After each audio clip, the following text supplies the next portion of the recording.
12 जून का दिन हम सबके लिए एक दर्द भरा यादगार बन गया। अहमदाबाद में एयर इंडिया की फ्लाइट AI-171 क्रैश हो गई सिर्फ कुछ 6 मिनट्स के अंदर। 242 लोग उस फ्लाइट में थे और कई लोग ग्राउंड पर भी इस क्रैश से अफेक्टेड हुए। प्लेन ने टेक ऑफ किया था, लेकिन कुछ ही देर में वो गुजरात के एक रेसिडेंशियल एरिया में, स्पेसिफिकली BJ मेडिकल कॉलेज के हॉस्टल पर जा गिरा। जो विजुअल्स आए, जो लोगों की चीखें सुनाई दी गई, उन्होंने पूरे देश को हिला दिया है। हर किसी ने दुआ की कि काश ये कभी नहीं होता। ये सिर्फ एक टेक्निकल फेलियर नहीं था, ये एक ह्यूमन ट्रेजेडी थी जिसमें जिंदगियां, सपने और पूरी फैमिलीज बर्बाद हो गई। लेकिन अब एक अहम डेवलपमेंट सामने आई है। प्लेन का ब्लैक बॉक्स मिल गया है और जैसे कि उम्मीद थी, ये मैटर सुप्रीम कोर्ट तक भी पहुंच चुका है। 2 डॉक्टर्स ने chief justice of India BR Gavai को लेटर लिखकर एक बहुत बड़ी रिक्वेस्ट की है।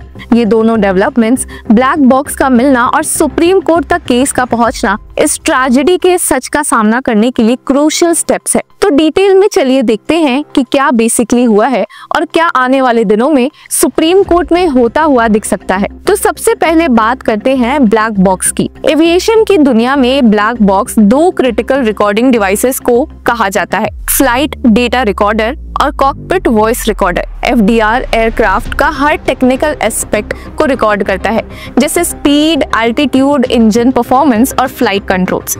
CVR कॉकपिट में होने वाली हर बात को रिकॉर्ड करता है, पायलट्स की कन्वर्सेशंस, वार्निंग्स, अलार्म्स और एम्बिएंट साउंड्स। इन दोनों रिकॉर्डर्स से ही ये समझा जा सकता है कि क्रैश होने के पहले और उस वक्त एग्जैक्टली क्या हो रहा था। क्या पायलट्स ने मेडे सिग्नल दिया था? क्या इंजन फेल हुआ था? क्या बर्ड स्ट्राइक हुआ या कोई और टेक्निकल ग्लिच था? Civil aviation minister Ram Mohan Naidu ने कंफर्म किया है कि ब्लैक बॉक्स 28 घंटे के अंदर मिल गया और अब इन्वेस्टिगेशन फुल फोर्स में शुरू हो गई है।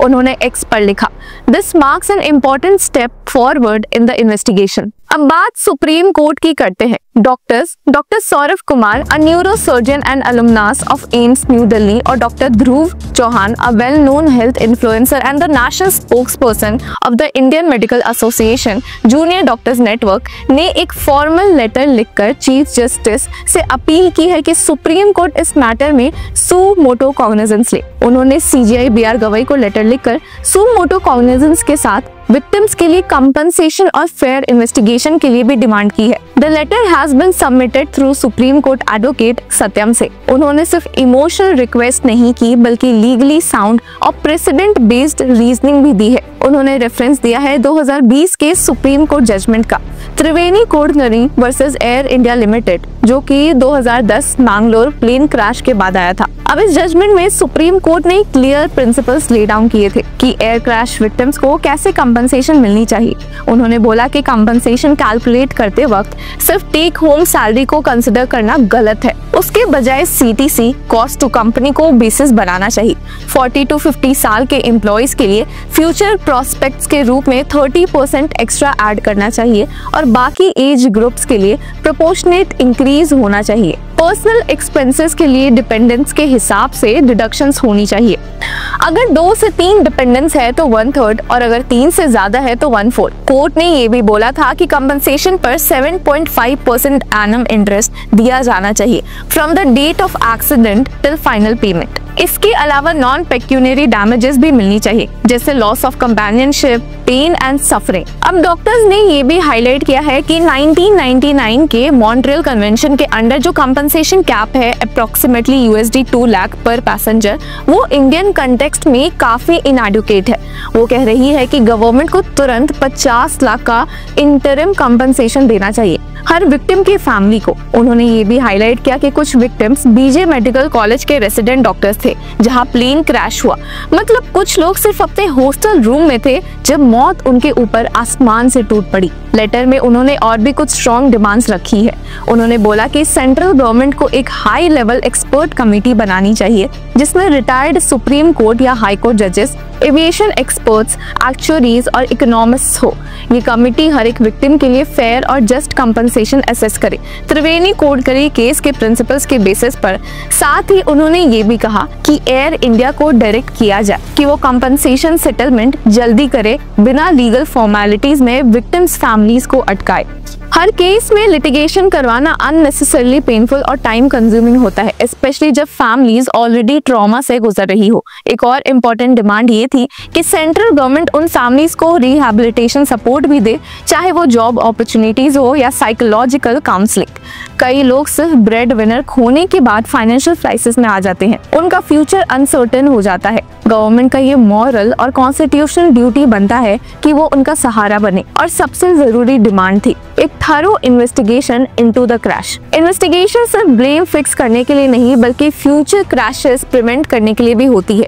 अगर ये मैकेनिकल मैल फंक्शन था तो क्या एयरक्राफ्ट को टाइमली इंस्पेक्ट किया गया था? अगर ह्यूमन एरर था तो क्या क्रू ट्रेनिंग प्रॉपर थी? अगर एक्सटर्नल फैक्टर जैसे बर्ड स्ट्राइक था तो रनवे सेफ्टी प्रोटोकॉल्स एडिक्वेट थे या नहीं? अब UK based mechanical engineer Paul from ने एसोसिएटेड प्रेस को बताया कि ब्लैक बॉक्स से सब कुछ पता चलेगा, इंजन का status, control settings, mayday calls, even cockpit conversations. DGCA ने भी कहा है कि वो बोइंग 787 ड्रीमलाइनर फ्लीट के एयरक्राफ्ट के सिस्टम्स का थरो इंस्पेक्शन करेगी, स्पेशली टेक ऑफ पैरामीटर्स का। Aviation safety consultant Jeff Guzzetti के मुताबिक अगर ब्लैक बॉक्स डेटा इंटैक्ट मिला तो एक हफ्ते के अंदर क्रैश का मेन कॉज सामने आ सकता है। इन्वेस्टिगेटर्स ये देखेंगे कि विंग फ्लैप्स सही तरीके से सेट थे या नहीं, इंजन ने पावर लूज किया या नहीं, कॉकपिट अलार्म्स एक्टिव थे या नहीं, और टेम्परेचर, वेट एक्सेट्रा का डेटा करेक्ट फीड हुआ या नहीं। अब जब ब्लैक बॉक्स मिल चुका है और सुप्रीम कोर्ट तक मैटर पहुंच चुका है तो लोगों में एक उम्मीद बनी है कि सच सामने आएगा। ये सिर्फ एक टेक्निकल या लीगल इशू नहीं है, ये जस्टिस का सवाल है, ह्यूमैनिटी का सवाल है। जो लोग इस फ्लाइट में थे वो किसी के बेटे, बेटी, माँ, पिता या दोस्त थे। एक पूरा इकोसिस्टम कोलैप्स हो गया है हर विक्टिम के जाने से। और वो सब लोग जो ग्राउंड पर मौजूद थे, जिनके घर उजड़ गए, उनका क्या? क्या एयर इंडिया या सिर्फ इंश्योरेंस पॉलिसी से सब कवर हो जाएगा? क्या फैमिलीज को सिर्फ एक चेक मिलने से उनका गम कम हो जाएगा? शायद नहीं। लेकिन अगर गवर्नमेंट और जुडिशरी मिलकर इंसाफ दिलवा सके, टाइमली कंपनसेशन, फेयर प्रोसेस और सेफ्टी रिफॉर्म्स, तो ये एक नया प्रेसिडेंट बनेगा। इसलिए डॉक्टर्स की ये अपील सिर्फ लीगल एक्शन नहीं, एक ह्यूमेन जेस्चर भी है। ये ट्रैजिक क्रैश हमें याद दिलाता है कि लाइफ कितनी फ्रेजाइल है, लेकिन ब्लैक बॉक्स जैसे टूल्स और जुडिशियल मैकेनिज्म्स हमें ये भी बताते हैं कि सच छुपाया नहीं जा सकता। जैसे जैसे ब्लैक बॉक्स का डेटा डिकोड होगा, वैसे वैसे क्रैश के पीछे की कहानी सामने आएगी। और जब सुप्रीम कोर्ट जैसे इंस्टीट्यूशंस इंटरवीन करते हैं तो विक्टिम्स की फैमिलीज को ये अश्योरेंस मिलती है कि वो अकेली नहीं है। इस स्टोरी को शेयर कीजिए, लोगों तक सच और इंसाफ की बात पहुंचाइए। हमारी टीम इस केस पर नजर बनाई हुई है, जैसे ही इन्वेस्टिगेशन में नया अपडेट आएगा हम आपको जरूर बताएंगे। तब तक दुआ यही है लोगों की कि जो भी सच है वो जल्दी सामने आए, बिना किसी पॉलिटिकल या कॉर्पोरेट प्रेशर के। और सबसे इम्पोर्टेंट, जो गया है उनके लिए एक रिस्पेक्टफुल क्लोजर मिले। तो व्यूअर्स, अपनी राय हमें कमेंट सेक्शन में जरूर बताएं और तब तक के लिए कीप फॉलोइंग लॉ चक्रा।